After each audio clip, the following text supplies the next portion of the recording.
Hello viewers, संधान IAS academy के इस platform पे आप सबका स्वागत है। आज हम लोग अपनी फॉर्मेटिंग की क्लास आगे बढ़ा रहे हैं। इस वर्ष यूपीएससी यानी आईएएस में हिस्ट्री ऑप्शनल मेंस में एक प्रश्न पूछा था उपयोगितावादी विचारधारा कि उपयोगितावादी मूल्यों ने कंपनी को भारत में समाज सुधार के लिए प्रेरित किया। अब हमें इस प्रश्न को लिखना है, लेकिन मैं चूंकि इसका एक पूरा का पूरा वेगम दृश्य आपको हर एक क्षेत्र में इसमें बताऊंगा। लॉन्ग पीएफ भी आप इसको इसमें लिख सकते हैं, शॉर्ट में भी इसको लिख सकते हैं। आखिर में ये उपयोगितावादी विचारधारा थी क्या? एक कहावत है, 900 चूहे खाकर बिल्ली चली हज को। ठीक, कंपनी का जो स्वरूप था वो कभी भी कल्याणकारी भारत के संदर्भ में नहीं था। भारत के संदर्भ में कभी भी कंपनी का कल्याणकारी स्वरूप था ही। उसका एक उद्देश्य था अधिक से अधिक मुनाफा कमाना। वरना 35 करोड़ की कंपनी कुछ ही साल में 100 करोड़ की कंपनी नहीं बन जाती। इतना पैसा उन्होंने भारत से निकाला था। इससे पहले मैंने जो पहले एक वीडियो बनाया उसको देख सकते हैं। 199 साल तक कंपनी के द्वारा जो धन यहाँ से निकाला गया और नंगा नाच किया गया धन के बहिर्गमन का, उसकी चर्चा बहुत कम लोग करते हैं, बहुत कम उस पर बात होती है। लेकिन चूंकि हम लोग इस पर क्वेश्चन कर रहे हैं तो हमें इस पर चर्चा करेंगे। मैं धन के बहिर्गमन पर एक अलग वीडियो बनाऊंगा। उपयोगितावादी विचारधारा एक्चुअली उस समय एक ऐसी स्थिति चल रही थी कि 19वीं सदी में ब्रिटेन में उदारवाद की लहर जो है बह रही थी। ठीक है, हिचकोले मार रही थी और जो है अंग्रेजों के मन में एक नई विचारधारा पनप रही थी, उदारवाद उदारवाद उदारवाद। ये उसी उदारवाद का एक पौधा था, उपयोगितावाद। एक्चुअली वहाँ पर ये जो विचारधारा पनपी, इस विचारधारा का एक कॉलेज था, जिस कॉलेज का नाम इंग्लैंड में हैलीबरी कॉलेज था। वहाँ पर इस विचारधारा की उत्पत्ति मानी जाती है, क्योंकि यहाँ पर कंपनी के कर्मचारियों को प्रशिक्षण दिया जाता था। यहाँ पर रिकॉर्डो, यहाँ पर बेंथम, यहाँ पर मिल जैसे जो विचारक थे, ये यहीं से उत्पन्न हुए और यहीं से उन्होंने जो की है इस नई विचारधारा को जन्म दिया। इस नई विचारधारा की विशेषता आपको जाननी चाहिए कि इस नवीन विचारधारा की आखिर में विशेषता क्या थी। ये जो विचारधारा है, इस विचारधारा का मानना था कि अधिक से अधिक लोगों का, अधिकतम लोगों का सुख। तो अधिकतम लोगों का सुख कैसे होगा? जब अधिकतम लोगों को ध्यान में रखकर नीतियां बनाई जाएंगी। अधिकतम लोगों का अधिकतम सुख, यह इस विचारधारा का टैगलाइन था। और आपको पता है कि जब अधिकतम लोगों का अधिकतम सुख तभी संभव है जब अधिकतम लोगों को ध्यान में रखकर नीतियों का निर्माण किया जाएगा। यानी उनकी नीतियों का लाभ जो है वो समाज का एक बहुत बड़ा वर्ग उससे लाभान्वित होगा। तभी तो ये कॉन्सेप्ट क्लियर होगा कि भाई अधिकतम लोगों को ध्यान में रखकर नीतियां बनाई गई। ठीक, भारतीय संदर्भ में सर्वजन हिताय और सर्वजन सुखाय का कॉन्सेप्ट नहीं था। सभी लोगों का हित, सभी लोगों का सुख नहीं, अधिकतम से अधिक लोगों का हित और अधिकतम से अधिक लोगों का सुख, ये कॉन्सेप्ट इसमें रखा गया था। तो इसको कैसे किया जा सकता था? ये सुधारवाद के बहुत बड़े पक्षधर थे। सुधार कैसे संभव है? परिवर्तन से संभव है। जब आप परिवर्तन करेंगे तो सुधार अपने आप आएगा। तो परिवर्तन कैसे करना है? परिवर्तन करना है कि जब हम स्थानीय लोगों को ध्यान में रखकर, स्थानीय परिस्थितियों को ध्यान में रखकर नीतियों का निर्माण करेंगे तो प्रशासनिक सुधार होगा।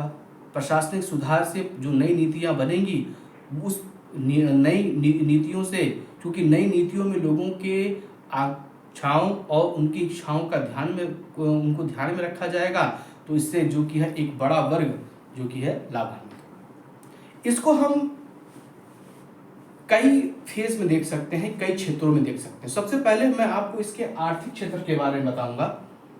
आर्थिक क्षेत्र में जो आपकी उपयोगितावादी विचारधारा है उसकी बहुत बड़ी कहते हैं एग्जाम्पल, उस समय रैयतवाड़ी व्यवस्था और महलवाड़ी व्यवस्था जो शुरू की गई थी।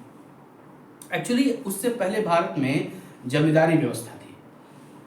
बंगाल, बिहार, उड़ीसा के एक बहुत बड़े क्षेत्रफल पर इस व्यवस्था को लागू किया गया था। जमींदार को भूमि का स्वामी बताया गया था और जमींदार चूंकि भूमि का स्वामी था तो उसके एवज में वो क्या करता था, लगान लेता था। ये जो नई विचारधारा आई, उस विचारधारा में कहा गया चूंकि जमींदार इसलिए चूंकि भूमि का स्वामी है, इसलिए वो जो कि है लगान वसूलता है, तो हमें क्यों ना उसकी जो आमदनी है उस पर हम लोग टैक्स लगाएं। तो ये जो विचारधारा थी, इस विचारधारा का मानना था कि जो खेत से जो अधिशेष मिलता है वो किराया है, और ये किराया कंपनी सरकार को मिलना चाहिए जो जमींदारों के पास जा रहा है। अब इसी व्यवस्था को ध्यान में रखकर इस उपयोगितावादी विचारधारा के अंतर्गत रैयतवाड़ी व्यवस्था को शुरू किया गया। दूसरी ओर माहलवाड़ी व्यवस्था, जिसको हॉर्ट मैकेंजी ने शुरू किया, यह भी इसी विचारधारा से प्रेरित थी। आपको बता दें, इस विचारधारा के अंतर्गत मार्टिन बर्ड, जिसे father of land settlement in northern India कहा जाता है, एल्फिंस्टन, जिसने मुंबई में जो की है इस रैयतवाड़ी व्यवस्था को लागू किया, कुछ पार्ट मालवाड़ी व्यवस्था को, थॉमस मुनरो, कैप्टन रीड। तो ये जो व्यवस्था थी, ये इसका एग्जाम्पल हम भारत में रैयतवाड़ी व्यवस्था और मालवाड़ी व्यवस्था में देख सकते हैं। अंग्रेज कम कुचक्री नहीं थे, होशियार थे ना अंग्रेज। तो उनका, अब ये तो मैंने आपको उनका वो चीज बता दिया कि ये इन्होंने नीतियां किस लिए बनाई, लेकिन उनका असली उद्देश्य क्या था, जो किसान वर्ग है उनके विद्रोहों को रोका जा सके। अब तक वो जमींदारों के ऊपर आश्रित थे। जमींदार एक संकुचित वर्ग है, लेकिन अगर हम किसानों को संतुष्ट करेंगे तो किसानों का एक बहुत बड़ा वर्ग लाभान्वित होगा, जिससे न केवल जो विद्रोह हो रहे हैं उन विद्रोहों की बारंबारता को रोका जाएगा, बल्कि अपने पक्ष में एक बहुत बड़ी जनसंख्या भी क्या होगी, शामिल होगी। अंग्रेजों का ये दिमाग था और अंग्रेज इस दिमाग पे कार्य कर रहे थे, मतलब इस सोच पे काम कर रहे थे। दूसरी बात, यहाँ पे जब भारत में शांति स्थापित होगी और यहाँ से जो राजस्व मिलेगा उससे ब्रिटेन में जो औद्योगिक क्रांति हो रही है उससे उनको बल मिलेगा, उसकी गति क्या होगी, तीव्र होगी। तो आर्थिक क्षेत्र में अंग्रेजों ने, कंपनी शासन ने यह दिमाग अपना लगाया था। ठीक, तभी मैंने आपसे कहा 900 चूहे खाकर बिल्ली चली हज को। तो उनका कॉन्सेप्ट का एक पार्ट आपको मैंने समझा दिया कि आर्थिक जो नीति थी उनकी इस आधार पर रखी गई थी। दूसरी नीति क्या थी, सामाजिक क्षेत्र में, जो इस वर्ष IAS में प्रश्न पूछा गया कि उपयोगितावादी मूल्यों से प्रभावित होकर समाज सुधार किया गया। मैंने कहा ना आपको, प्रशासनिक सुधार, चूंकि स्थानीय लोगों को ध्यान में रखकर और अधिकतम लोगों को ध्यान में रखकर नीतियां बनाई जानी है, तो ये जरूरी है कि एक तो समाज में जो रूढ़िवाद है, जो रूढ़िवादिता है, उसको समाप्त करना होगा। उस समय भारतीय समाज में सबसे पहले बात सती प्रथा चल रही थी, और उस समय जो विलियम बेंटिक कट्टर समर्थक था उपयोगितावादी विचारधारा का। उसने सती प्रथा का उन्मूलन किया। 1829 के रेगुलेशन 17 के द्वारा उसने सती प्रथा को समाप्त कर दिया। ठीक, बाद में इसका काफी विरोध हुआ, लेकिन चूंकि ये अंग्रेजों के प्रशासन का एक हिस्सा था। दूसरा, विधवा विवाह, इसी समाज में विधवाओं का अगर विवाह जो कि है एक अच्छा शकुन नहीं माना जाता था। विधवाओं का जीवन कष्ट में, या तो उनको सती कर दिया जाता था, या तो अगर वो जिंदा बचती थी तो उनका सर मुड़वाकर उनको ब्रह्मचर्य का पालन करना, और उसके बाद जो है उनको एक तरीके से अलग से, मतलब तमाम तरह के अत्याचार जो हो सकते थे किया जाता था। लेकिन विधवा पुनर्विवाह जो है, लॉर्ड डलहौजी के समय एक विधेयक प्रस्तुत किया गया और बाद में इसे पास भी कर दिया गया। लॉर्ड कैनिंग के समय जाते जाते ये विधेयक क्या हो गया, पास हो गया।